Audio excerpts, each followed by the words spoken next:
Yo, what's up everyone, it's Mr Premps, and today I want to take a look at Zoro After Wano. And I do think this is going to be a fun one. Now before I get started, we have the usual formalities, so if it's your first time here, or if you're returning to the channel, make sure you subscribe as it means a lot to me.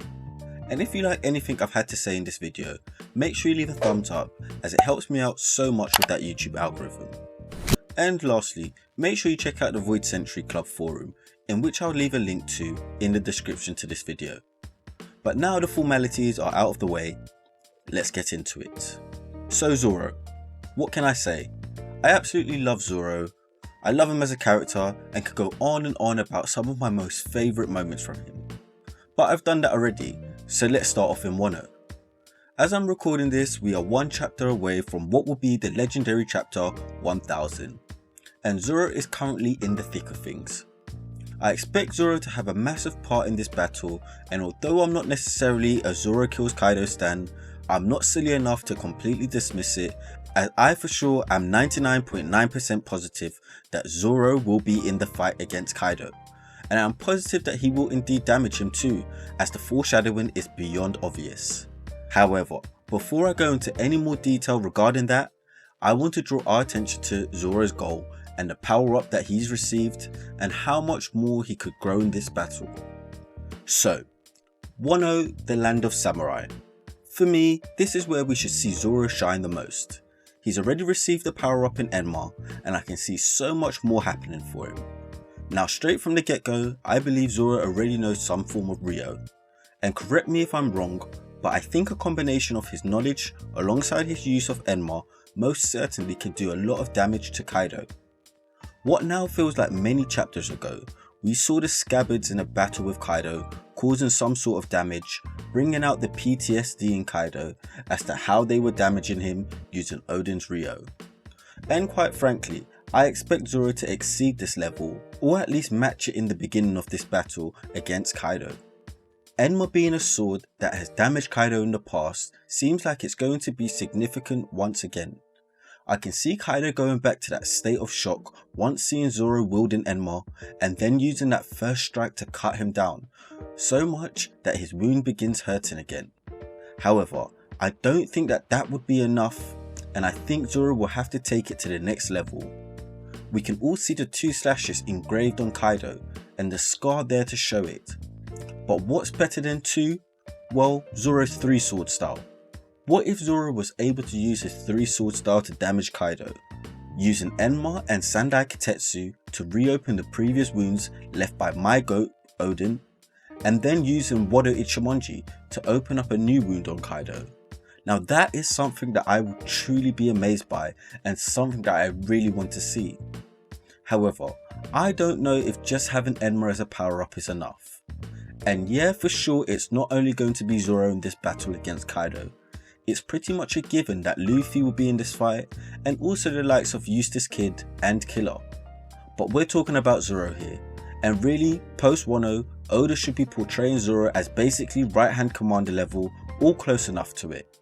And for me, I always get into trouble with the Zoro fanboys, as I think Zoro has a lot to prove, because although Zoro's portrayal has been second to none in the story, do we really think he'd be able to hang with the likes of Katakuri or Ben Beckman right now? I'm not so sure. So this is why I think we need a bit more from him. And something I'd really like to see again is Ashura. It feels like ages since we've seen Zoro use Ashura.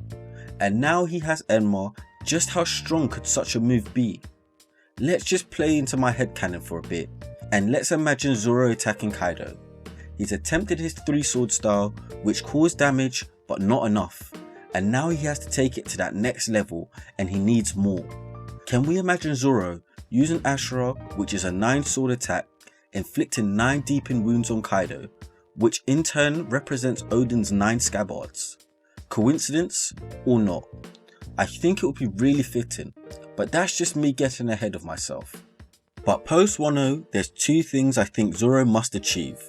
And that's moving towards his goal of being the world's strongest swordsman, and also establishing himself to be considered first commander level.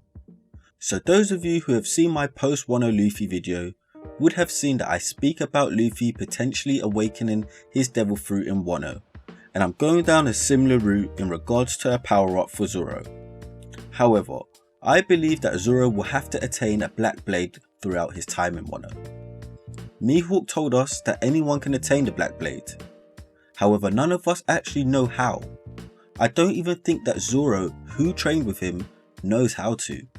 And I know there's some theories out there of many people believing that Zoro will turn Enma black and in turn raise the grade of the sword. However, I'm not going to agree with that, as I think Wado Ichigoji will be the sword in which Zoro turns black. And I have a very clear reason why, and that's because of the journey. People talk about the breadth of all things and all of these nuances in One Piece. And I am a believer that pretty much everything has a soul, similar to the Going Merry, and this is no different for Zoro's swords. Wado Ichigoji, being Kuina's sword, probably means the most to Zoro. First, its ties to Wano, part of the Shimotsuki clan in which we believe Zoro to have ties to, and then being present for Zoro's vow to Kuina to become the world's greatest swordsman. Wado Ichigoji has been there right from the start, and accompanied Zoro on all of his experiences, and I am sure that this will have a major part in a sword turning black. And to be honest, this could happen in the midst of a battle against Kaido and be extremely key to the battle actually.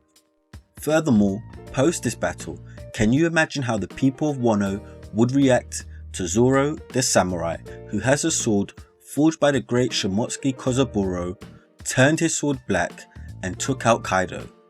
The legend of Zoro will truly be a tale for the ages. But to take things further, I believe there's more of a power up to come for Zoro, and I think this potentially links to his lineage, and if I'm honest, I can't put my finger on it, but Zoro wanted to come to Wano particularly after seeing Kinnamon's Foxfire style and the ability to cut fire. We've seen in the battle against Kaido that all of the scabbards had some sort of unique way of fighting, and I would be interested in a new technique that Zoro picks up. Although not confirmed, we saw Vista and Marineford being able to generate red flower petals such as roses, and this could be a technique that he learned at some point, or maybe something less interesting such as a devil fruit. But can you imagine Zoro picking up a new unique technique? I think it's something that would definitely add to his character, and something that could link to his lineage that only someone from the Shimotsuki clan could do.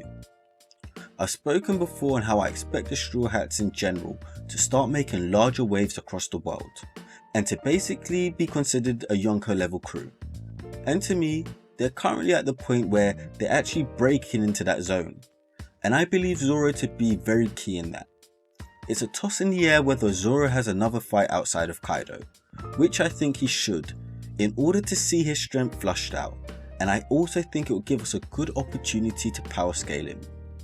Post Wano, I'm sure Zoro's bounty shoots right up, right above the billion berry mark, and if you would like to know where I expect his bounty to be, check out my Post Wano bounty video.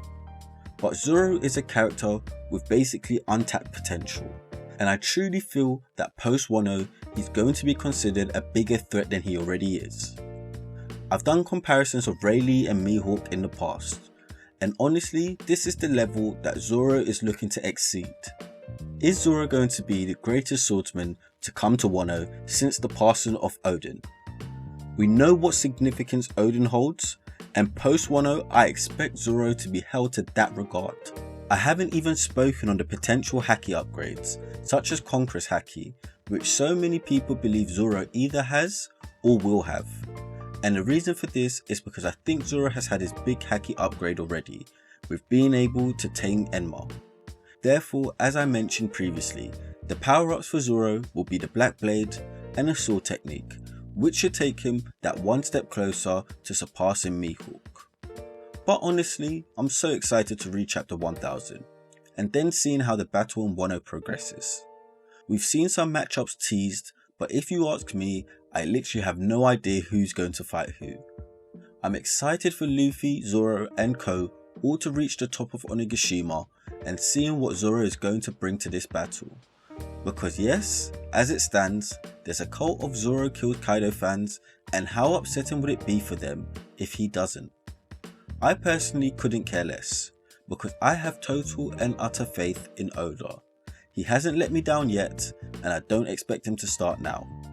But let me know your thoughts. How do you think the fight in Wano is going to go down? And what do you think will happen to Zoro after Wano? Do you think he gets another power up in Wano, or will it be the Black Blade? And as always, if you like anything I've had to say, please make sure you leave a like on the video, as it tells me I'm doing something right. And if you would like to see more content just like this, make sure you subscribe to the channel so you never miss out when I drop more gems just like this. Safe.